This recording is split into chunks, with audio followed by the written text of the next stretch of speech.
Olá, seja muito bem-vindo a mais uma infolição. Curta o nosso comentário, inscreva-se no nosso canal se você não é inscrito ainda, acione o sino para que você receba todas as nossos trabalhos e, por último, compartilhe com aquele professor da Escola Sabatina ou aquele aluno que você acha que tem interesse no nosso material. Você pode fazer isso com o Facebook, nos seguindo.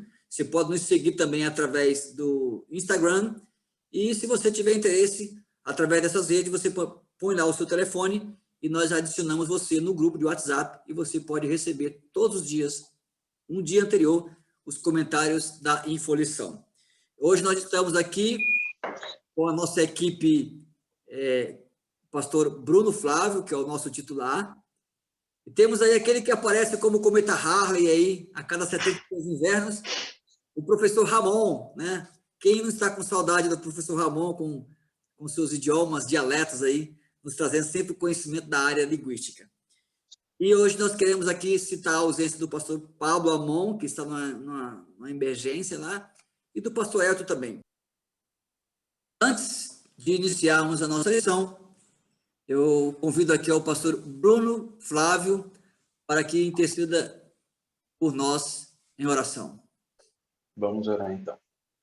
Senhor nosso Deus, nós te agradecemos, Pai, pela oportunidade que temos de estudar a Tua Palavra e hoje estudarmos textos tão importantes das Tuas Escrituras. Nós te rogamos que o Senhor nos ilumine uma vez mais e não só nós aqui queremos comentar os textos bíblicos, mas também cada professor que vier assistir esse vídeo, cada pessoa que vier a acessar esse vídeo por alguma outra razão também, no YouTube, em qualquer local, que o Teu Santo Espírito fale aos corações. Nos capacite também agora, ao comentarmos segundo a Tua vontade, e nos acompanhe, Pai, durante toda a gravação desse vídeo e também durante os que forem assistir.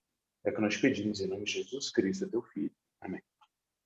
A lição dessa semana, que tem como título Fazendo o Impensável, a lição 10 do primeiro trimestre, o autor do Info escolheu um texto, belíssimo texto, que está no corpo da lição de sábado, que é esse aí.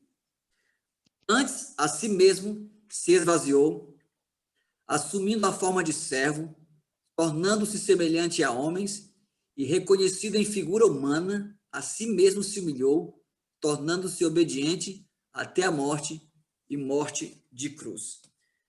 Quando você lê esse texto, você percebe uma decrescência na pessoa de Cristo. Ele se esvaziou. Essa palavra aí, como ele se esvaziou? Existem alguns artigos que tentam explicar o que é esse esvaziamento. E, obviamente, cada um tem sua nuance. Mas o texto parece que tenta explicar o que é esse esvaziamento. Esse esvaziamento, ele acontece quando Cristo toma a forma de servo. Quer dizer, esvaziar-se, segundo os colegas aqui que estavam me auxiliando no início, kenu, quer dizer você perder o status, perder o poder que outrora tinha. E o pronome aí, se esvaziou, dá a ideia de que foi um esvaziamento voluntário. O próprio Cristo o fez. Mas como é que acontece esse esvaziamento? Ele acontece quando Cristo toma a forma de servo, né? A forma humana. E também acontece quando Cristo se humilha, tornando-se obediente. E esse esvaziamento também acontece quando ele permite-se morrer. E não morrer uma morte comum, mas a morte mais severa da sua época, a morte de cruz. Esse texto, apesar de ser melancólico, eu queria florir um pouco, porque o texto ele é uma escada que ele vai descendo na pessoa de Cristo até chegar ao fundo do poço, mas a beleza desse texto é que ele é uma escada também que vai subindo. E o verso 9 começa com essa ascensão, diz assim, do mesmo capítulo, Efésios 2, 9. Por isso Deus o exaltou. Por isso o quê? Por ele ter se esvaziado, por ele ter se tornado servo, se humilhado e também permitir-se morrer, Deus o exaltou à mais alta posição e lhe deu o nome que está acima de todo nome, para que o nome de Jesus se dobre todo o joelho, no céu e na terra e debaixo da terra, e toda língua confesse que Jesus Cristo é o Senhor, para a glória de Deus o Pai. Então, você percebe que o texto, apesar de ter uma decadência no nome de Cristo, na pessoa de Cristo, o texto termina com a sua exaltação máxima. E essa semana nós estudaremos uma perspectiva muito peculiar, inclusive desconhecida pelos próprios judeus, os judeus tradicionais, que esperam o Cristo exaltado, porque ignoram em grande parte essa peculiaridade do Cristo sofredor. Então, nós vamos estudar um pouco essa peculiaridade, essa nuance aí da pessoa de Cristo. E eu quero, nesse momento, para continuarmos esse estudo, chamar aí o pastor Bruno Flávio para comentar aí a parte de domingo. Olá, gente, tudo bem com vocês? Espero que sejam bem aí. E a gente vai vendo aqui que quando nós vamos ver o texto de domingo, o título é A Difícil Verdade de Isaías. E a gente vai dar uma olhada em Isaías capítulo 50. A gente começa a ter alguns vislumbres daquele que vai ser, digamos assim, o nosso carro-chefe, né, dessa lição, que é Isaías 53. E o que eu acho curioso desse texto é que ele vai vir em resposta a alguns questionamentos que a gente vê antes. Então, se vocês me acompanharem aqui, em Isaías 49, no verso 14, olha só o que é dito aqui. Aqui é Sião dizendo, né? Povo dizendo sobre Deus. Mas Sião diz, o Senhor me desamparou, o Senhor se esqueceu de mim. E aí Deus até vai falar, né, aquele texto bem conhecido, acaso pode uma mulher esquecer-se do filho que ainda mama? E aí, logo em seguida, Deus ele vai começar a mandar algumas respostas a esse questionamento que o povo faz, dizendo que Deus esqueceu de nós, Deus não está atento. E Deus, aqui no começo do capítulo 50, a gente vai ver Deus fazendo algumas perguntas, né? São algumas perguntas retóricas, mostrando ali como se Deus desafiasse mais uma vez ali quem está ouvindo, né, o discurso divino. E ele diz assim, olha, assim diz o Senhor, onde está a carta de divórcio da vossa mãe, pela qual eu a repudiei, ou quem é meu credor, a quem eu vos tenho vendido? Eis que por causa das vossas iniquidades é que fostes vendidos, e por causa das vossas transgressões, vossa mãe foi repudiada. Por que razão, quando eu vi, ninguém apareceu? Quando eu chamei, ninguém respondeu. Acaso se encolheu tanto a minha mão que já não pode redimir, ou não fosse em mim para livrar? Então, a gente vai ver aqui Deus falando o quê? Olha, vocês estão dizendo que eu esqueci de vocês? Me dê a prova de que eu esqueci de vocês. Naquela época tinha o direito de vender os filhos e a esposa como escravos, ou você abandonar a esposa com carta de repúdio. E Deus está falando aqui, então cadê? Me mostra aí, cadê os documentos aí que provam que eu abandonei vocês? E a resposta de Deus a esses questionamentos, além desses desafios, é que aparece novamente aqui uma figura que a gente já tinha visto na lição da semana passada. E é, inclusive, o tema da nossa lição agora de domingo, que é quem? O servo. O servo volta a aparecer. Então, aqui até no nosso info, aqui, que ficou bem legal, falando o trecho de Isaías 50, de 4 a 10, que é o texto que a gente vai ver aqui agora, traz uma descrição de como seria e o que aconteceria com o servo do Senhor, o Messias. Então, ele seria hábil com as palavras dos ouvidos, ele seria maltratado na mão dos perversos e ele seria considerado justo diante do juiz. A difícil verdade de Isaías nesses versos é que, de fato, o servo sofreria muito, mesmo sendo rei, o poderoso libertador. Então, nós vamos ter aqui, sim, algumas referências ao que a gente vai ver em Isaías 53, do servo como sofredor. Né? Ali, principalmente, quando nós vamos olhar aqui no verso 6, que vai dizer o seguinte: ofereci as costas aos que me feriram e as faces aos que me arrancavam os cabelos, não escondi o rosto aos que me afrontavam e me cuspiam. Então, aqui até é interessante que quando vai ser descrito a maneira como Jesus foi surrado nos evangelhos, ali, se não me falha a memória, em Mateus capítulo 26 e 27, agora não estou lembrando de qual, vai ser feita uma referência, uma alusão a esses mesmos sofrimentos. Agora, quando a gente vai dando uma olhadinha para esse texto, a gente vai conseguindo perceber algumas coisas curiosas. Dentre elas, o quê? O servo, ele é identificado como alguém que escuta o que Deus fala, ao contrário de Israel, que a gente já viu na lição da semana passada, que não escutava. E o servo também, ele é identificado como alguém que é poderoso para falar e que reage ao que Deus envia durante todos os dias e todas as manhãs. Então, olha só, o Senhor me deu língua de erudito. Vocês vão lembrar que no capítulo 49, na lição passada, a gente é dito que ele tinha uma língua de espada, né? Então, ou seja, ele tinha uma habilidade de língua. Para que eu saiba dizer boa palavra alcançada, ele me desperta todas as manhãs, desperta-me o ouvido para que eu ouça como os eruditos. Então, a ideia aqui é dizendo que esse servo, ele está disponível para o povo todas as manhãs. Ele não é alguém que está encolhido, ele não é alguém que não está ajudando o povo. Então, nós temos aqui essa figura que é apontada, mostrando ali como sendo alguém, primeiro, que não é Israel, até porque é dito do povo, né? A gente vai ter alguns textos aqui que vão falar bem claramente aqui a respeito do povo, que vai dizer que ele não era rebelde, como o povo também, vai ser dito no verso 5, isso, ao contrário do povo que era tratado como rebelde. Então, nós temos aqui esse começo, né? A gente já tinha tido alguns indícios no capítulo 49, mais forte do sofrimento, e a gente vendo aqui que Deus ele apresenta esse servo como uma resposta também às queixas de que Deus havia esquecido de Israel. Então, a gente vai ter isso aí, claro. Aqui eu até diria que isso aqui é só a entrada do prato principal, né? O prato principal, com certeza, essa lição de Isaías 53, eu diria que quase o prato principal do Antigo Testamento, né? Pelo menos um deles, né? Do banquete do Antigo Testamento.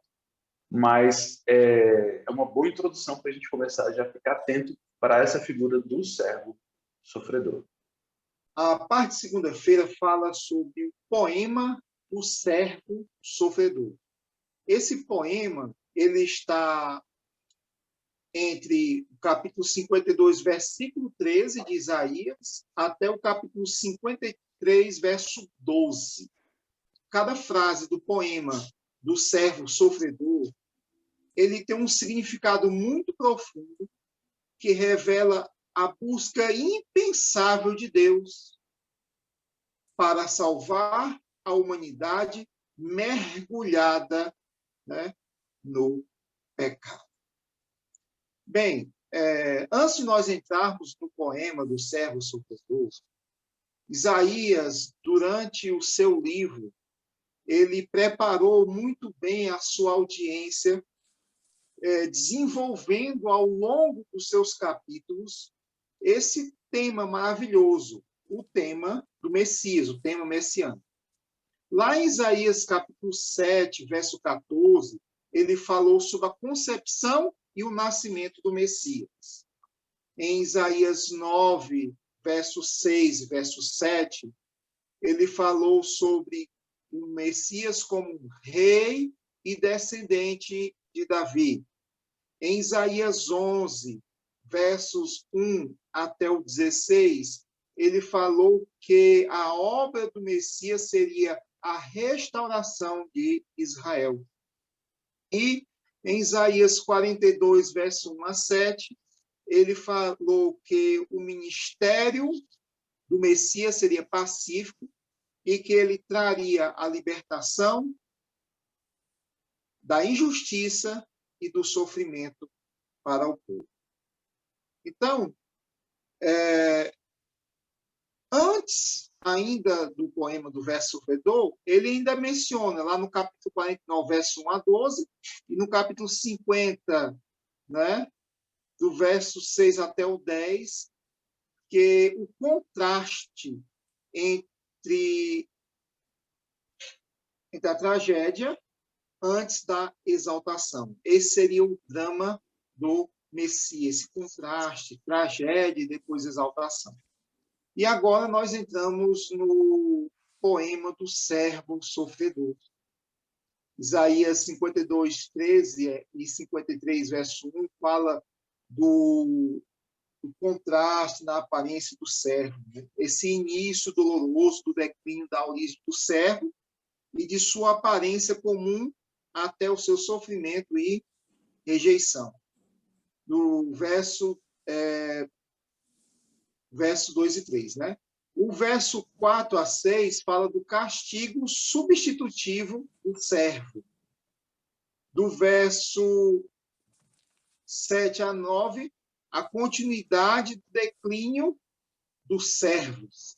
E no verso 53, de 10 a 12, fala sobre o servo ascende à exaltada recompensa prevista no início do poema. Ele seria exaltado, né? Então, irmãos, o ponto-chave do livro de Isaías é esse poema. Apesar de pequeno, ele tem um significado muito profundo. Fala de um servo que ele se esvazia, ele se humilha, ele sofre a nossa morte. Ele não merecia sofrer, mas ele sofre a nossa morte. Porque ele se faz expiação por nós, assumindo todos os nossos pecados e morrendo a morte, a pior morte da época, que era a morte de cruz. E com a sua oferta, com o seu sangue, ele nos resgatou do maior problema da humanidade, que é o pecado. Se nós pudéssemos meditar nessa sequência, Isaías 52, 13 até o 53, verso 12, nós podemos ver a profundidade do sacrifício de Cristo na cruz do Calvário. Então, nós temos aí, meus irmãos, o ponto-chave, não somente do livro de Isaías, mas também de todas as Escrituras. De acordo com o que o pastor Moraes falou, ele, sendo em forma de Deus, não quis por usurpação ser igual a Deus, mas ele esvaziou-se.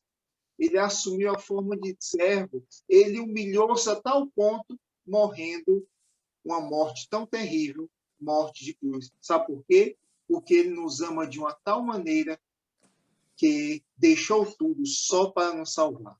Esse é o poema do servo sofredor. Terça-feira, ela não foge muito, né? Porque ela permanece no capítulo 52 e 53. O autor aí colocou dois elementos, né? Ou os principais ensinamentos da passagem dessa perícope grande aí, que é a morte ou o sofrimento e morte de Jesus. Nesse capítulo, tanto 52 como 53, nós encontramos uma tensão entre a exaltação e a humilhação do servo.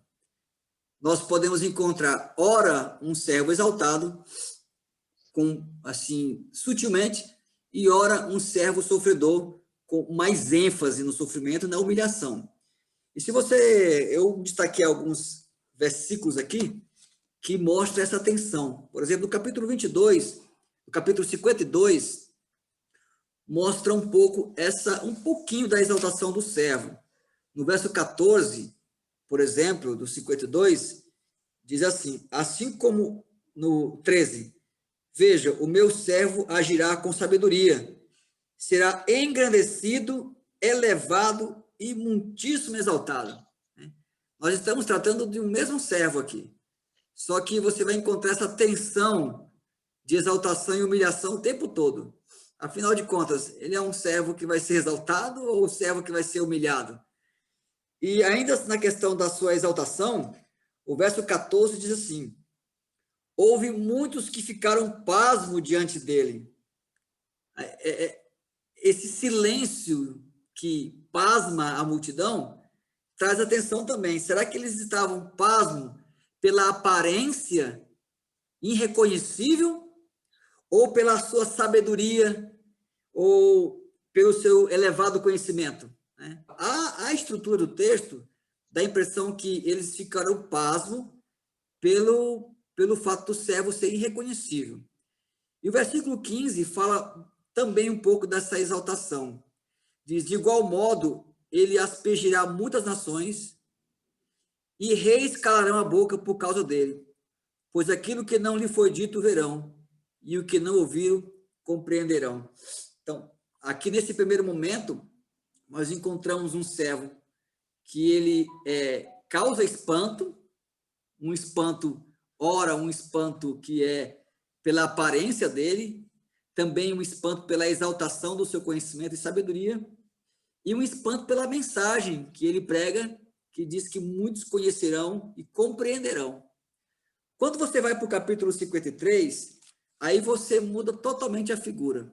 Já não há mais a tensão, tanto de exaltação como humilhação. A ênfase é muito mais na humilhação. Nós não vamos ver um servo exaltado, mas um servo humilhado. Aí você vai ver no 53, 1 a 3, um servo sofredor. Né?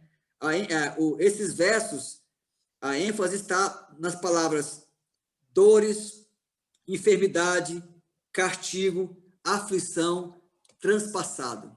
Então, é um servo sofredor. No 4:6, você vai ver um servo ferido, né? Ele foi esmagado, ele foi pisado, e é um servo ferido. No Isaías 53, 7 a 9, você vai ver um servo calado. Você vai encontrar ali a expressão não abriu a boca, ficou calado. Ele não abriu a sua boca, não proferiu nenhuma mentira, som nenhum emitiu da sua voz. E, por último, você, como sempre, a mensagem de Deus, ela não termina com essa animosidade, mas com uma esperança.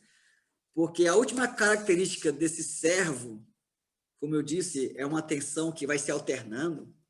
O versículo 10 a 12 diz o seguinte: depois do sofrimento de sua alma, versículo 11, ele verá a luz e ficará satisfeito. Pelo conhecimento seu, meu servo justo justificará muitos e levará a iniquidade deles. Por isso, eu lhes darei a porção entre grandes e ele dividirá os despojos com os fortes, porquanto ele derramou sua vida até a morte e foi contado entre os transgressores, pois ele levou o pecado de muitos e pela transgressão os transgressores intercedeu. Então, o texto termina com a exaltação do servo, como termina o caso de Filipenses. Muito bem, já na parte de quarta-feira, nós temos os inalcançáveis somos nós. Né? Essa parte aqui não precisa muito de comentários. Né? Nós temos aqui um infográfico intuitivo, como sempre é, mas com conteúdo muito satisfatório. Quão grande foi o sacrifício de Jesus em nosso favor? E aí nós temos ainda no capítulo 53, oito favores, né, que nós recebemos desse sacrifício.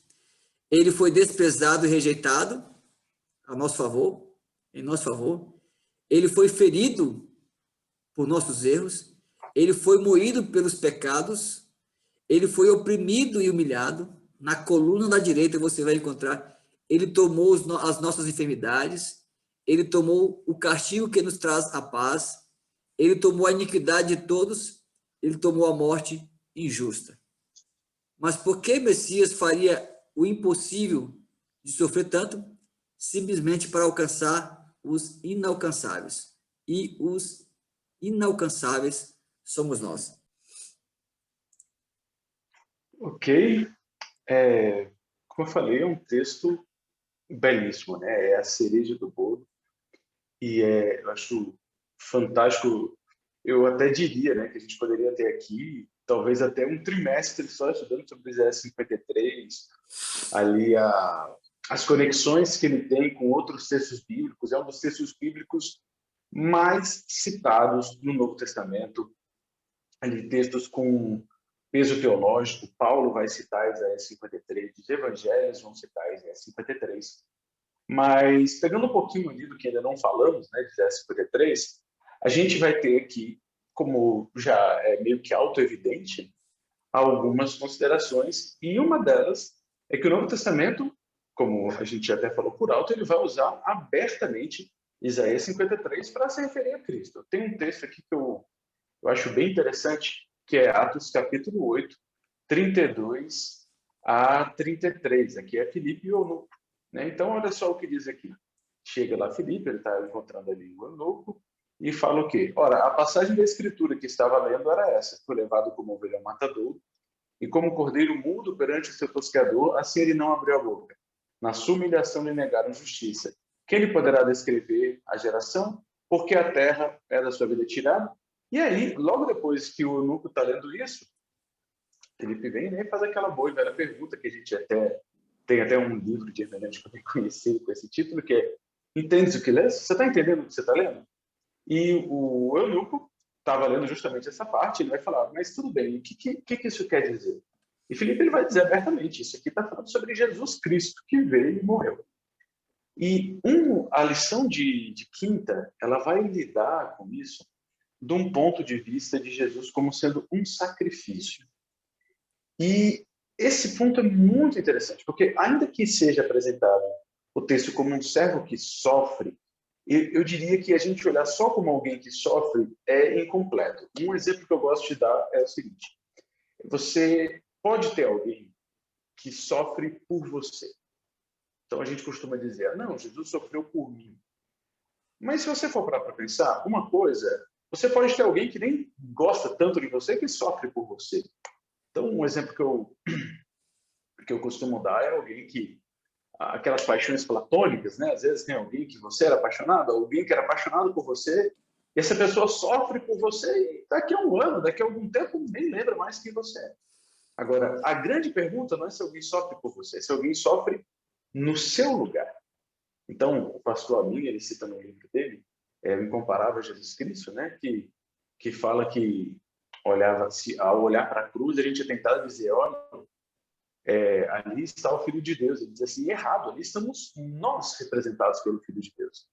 Então, essa figura do sacrifício, ela vai aparecer muito nitidamente e muito claramente aqui no texto, em diversos momentos. Então, se vocês me acompanharem aqui, a gente vai ver aqui sendo feita uma referência direta ao sacrifício, quando a gente olhar aqui no verso 10. Olha só o que diz aqui, Isaías 53, verso 10. Todavia foi da vontade do Senhor esmagá-lo, fazendo-o enfermar, quando ele der a sua alma como oferta pelo pecado, verá a sua prosperidade e prolongará os seus dias, e a vontade do Senhor prosperará nas suas mãos. Quando a gente vai ver essa expressão oferta pelo pecado, essa expressão no hebraico, a gente vai ter ela sendo usada diversas e diversas e diversas vezes no livro de Levítico, falando exatamente sobre o quê? Sobre o sacrifício. A gente vai ter a ver aqui, colocou aqui no nosso info, um info bem bonito, falando assim: no antigo Israel, a oferta pelo pecado era uma forma de reparar danos causados a outros ou a Deus. Porém, em Isaías 53, 10 a 12, descobrimos que Jesus se tornou a oferta pelo nosso pecado. Então, aqui, ele era como os sacrifícios eram requeridos, ele era sem defeito e era também sem pecado. Ele fala aqui que no passado, o sangue dos sacrifícios feitos com fé eram suficientes para purificar a pessoa. Muito mais o sangue de Cristo nos purificará hoje para servirmos ao nosso Deus vivo. Então, a gente tem essa referência bem clara, mostrando que o sofrimento do servo não é só porque ele era, digamos assim, era alguém pobre ou alguém que iria vir entre os desafortunados, ainda que isso de fato seja verdade. Mas aqui o sofrimento ele é representado como um sacrifício, como sendo uma vítima sacrificial. A gente vai ver isso em outros momentos, ainda mais abundantemente, quando a gente presta atenção nas palavras que são usadas para referir pecado aqui no texto. Dentre elas, a gente tem aqui, que é traduzido aqui como transgressões.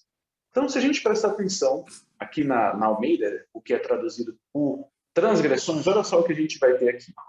Quando a gente vai olhar, no verso 5 do capítulo 53, a gente vai ver aqui: mas ele foi ferido por causa das nossas transgressões. Quando a gente vai no verso 8, vai falar aqui, olha, na segunda parte aqui, mas no final, ferido por causa das transgressões do meu povo. Quando a gente vai mais para frente, aqui no capítulo 12, no verso 12 do capítulo 53, ele foi contado com os transgressores. Está falando mais uma vez essa palavra, né, que é uma palavra que é usada também para rebelião. E também vai falar que levou sobre si o pecado de muitos e pelos transgressores intercedeu. Então, repare que várias vezes essa expressão vai ser usada, assim como também a expressão iniquidade vai aparecer algumas outras vezes. Essas expressões elas são utilizadas, inclusive, no capítulo 50, para se referir ao povo. Deus dizendo que o sofrimento do povo, a linguagem, como se falasse assim em relação ao cativeiro, falando que também é pelas transgressões e pela iniquidade.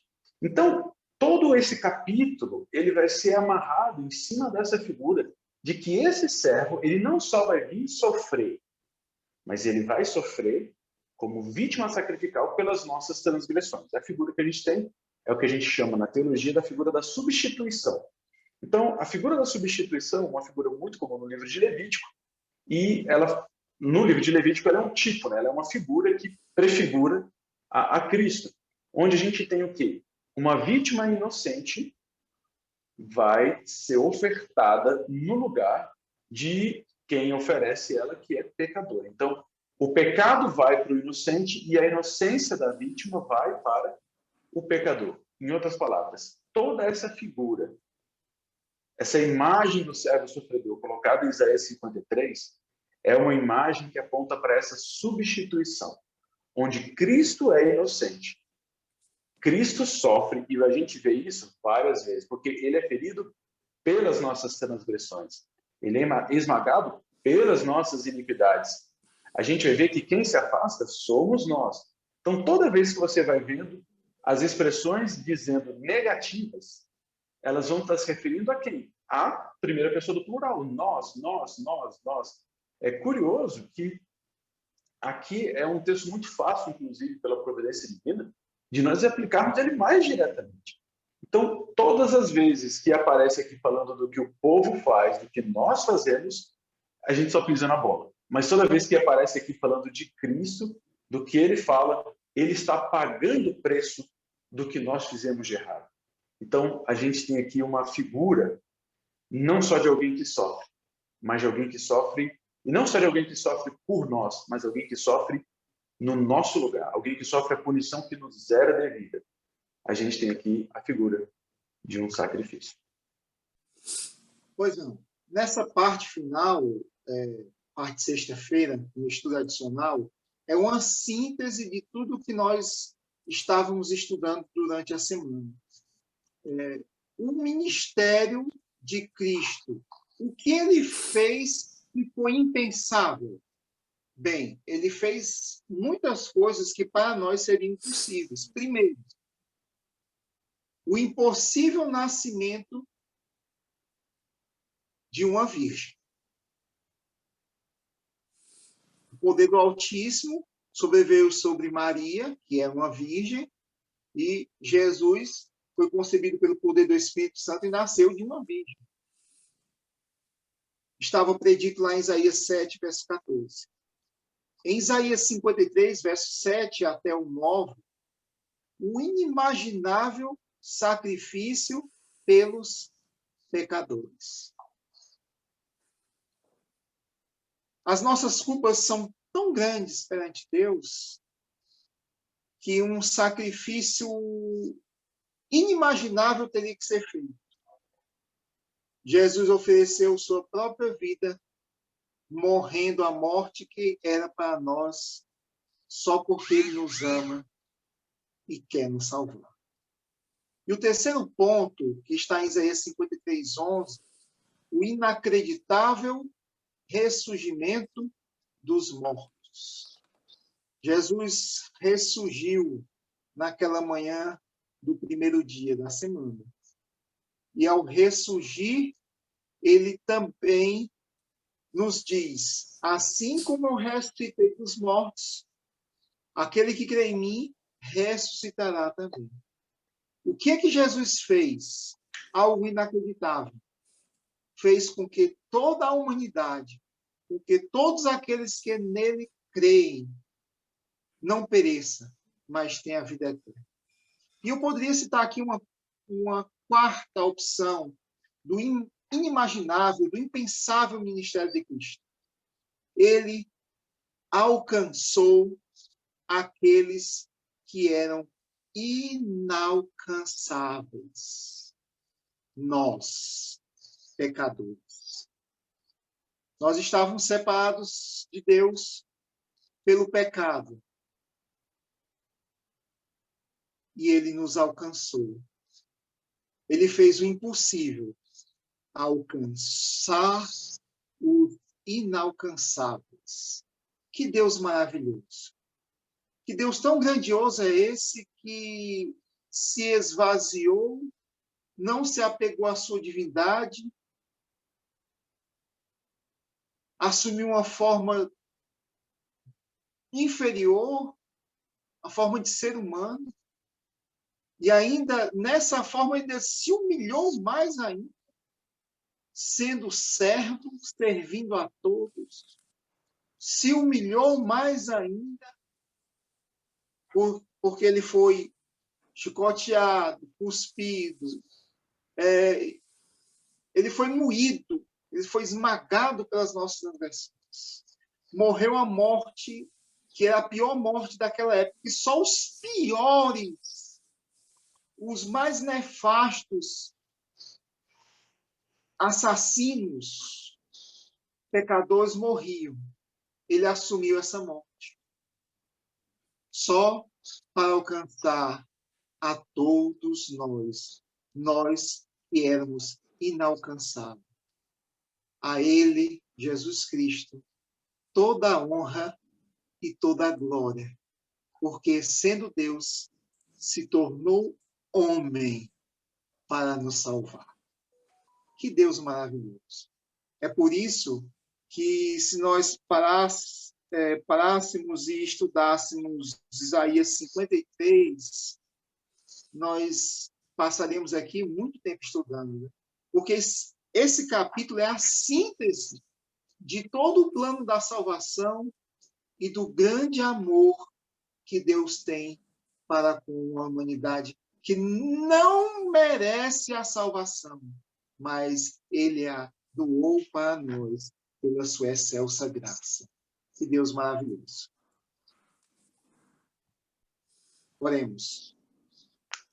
Pai Celestial, muito obrigado, pois arquitetastes um plano tão grandioso que pôde alcançar a nós, os inalcançáveis. Enviaste a Jesus, que, sendo Deus, não se apegou à sua condição divina, mas esvaziou-se de uma tal maneira que assumiu a forma de ser humano, humilhou-se mais ainda, morrendo a morte terrível, que é a morte de cruz, só para nos salvar. Muito obrigado por tão grande salvação em Cristo Jesus. E que nessa noite possamos abrir os nossos corações mais uma vez e renovar a nossa aliança contigo. Vem, Senhor Jesus, habita mais uma vez em nossos corações, perdoa os nossos pecados e nos ajude a espalhar tão grande salvação, tão grandes boas novas a toda a humanidade. Nós te agradecemos por tudo, em nome de Jesus. Amém. Amém.